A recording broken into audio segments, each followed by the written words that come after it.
barabarta këtu. Dhe pakita.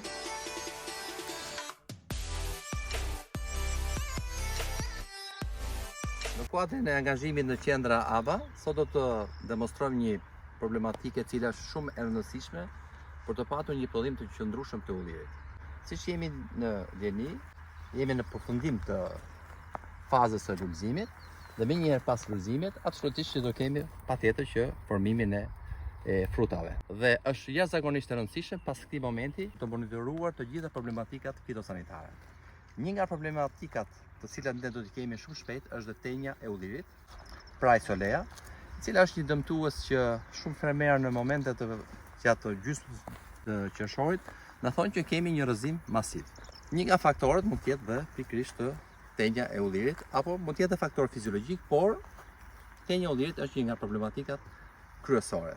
Në këtë kuadër është shumë e rëndësishme që ndërhyrja tashmë kuptohet që edhe në kuadrin e sigurisë ushqimore, gjithnjë e më tepër përkërkohet që të kemi prodhim pa mbetje me pesticide. Në këtë kuadër, sot ne po demonstrojmë një alternativë të re me qëllimin e mirë që kjo të diziminohet dhe fermerët tanë ta përdorin këtë alternativë. Ku është kjo?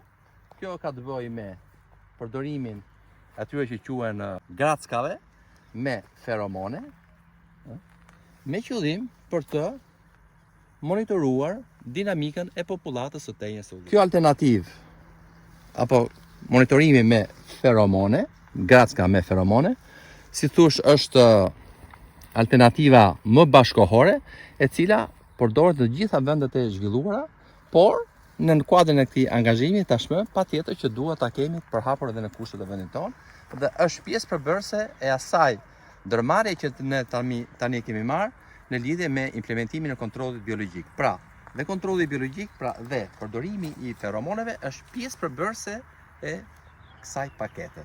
Pra, këto janë grackat, të cilat janë me feromone. Këtu kemi dhe dëmtuesin përkatës me gjitha shpjegimet në lidhje me si duhet të veprojmë për të instaluar grackën me feromone. Është koha që tashmë duhet ta vendosim, sepse për pak ditë do t'i kemi këto fillimin e këtyre problematikave. Kjo është çatia e grackës, pjesa e poshtme, e cila është me një ngjitës. Shikoni, dhe këtu brenda kemi feromone. Pikërisht nëpërmjet kësaj themi reje hormonale që lëshohet nga feromoni sintetik, sepse është i sintetizuar, bëhet e mundur që të grackohen individet e tenjës së ullirit. Dhe duke çdo javë duhet patjetër që të monitorojmë, të shikojmë kur kemi kapjet e para, kur kemi maksimumin e kapjes dhe kur pastaj kemi rënien, pra me qëllim për të monitoruar dinamikën e popullatës. Në këtë kuadër do thoja që shumë e rëndësishme që fermerët tanë tashmë duhet ta implementojnë këtë gracë me feromone, me qëllim për të jo vetëm për të evidentuar dinamikën e popullatës së këtij dëmtuesi, por për të përcaktuar dhe kohën më të përshtatshme të ndërhyrjes. Në këtë kuadër unë do thoja që tashmë duhet marrë masa që edhe për kontrollin në momentin që fermerët do të kenë kapjet e para në gracë pikërisht këtu, pra me feromone, duhet të realizojnë sapo të kapet flutura e parë, duhet të realizojnë trajtimin kimik.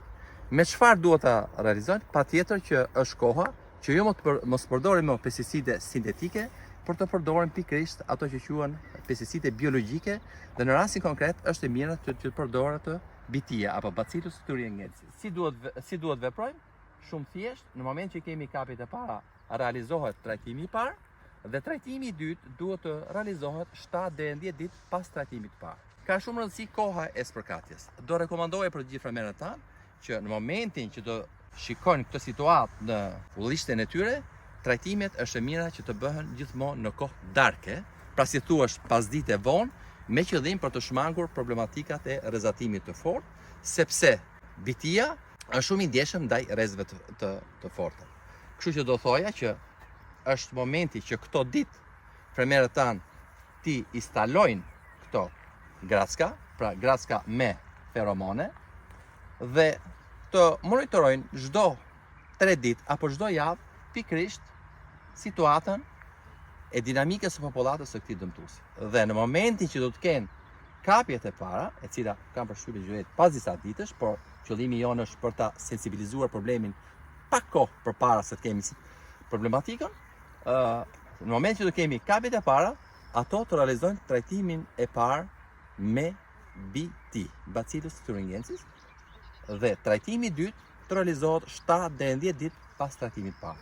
Është alternativa më e mirë me qëllim që mos kemi problematika, jo vetëm që të garantojmë mbrojtjen në të ardhmen, por të mos kemi edhe problematika me mbetjet e pesticideve. Fokusi jon kryesor është që ne të implementojmë atë alternativë, pra kontrollin biologjik, dhe në rastin konkret ku edhe përdorimi i feromonëve është pjesë përbërëse, me qëllim për të patur minimizim të përdorimit të pesticideve sintetik, për të patur një prodhim të pastër, me qëllim si element bazal i sigurisë ushqimore dhe për të patur një popullat të shëndetshme. Për shumë informacion, fermerët mund të pyesin në platformën ABA, në dritarën pyet ekspertin, nga kur për çdo lloj shpjegimi që ato mund të kërkojnë, ne mund të japim përgjigje më njëherë në kohë reale.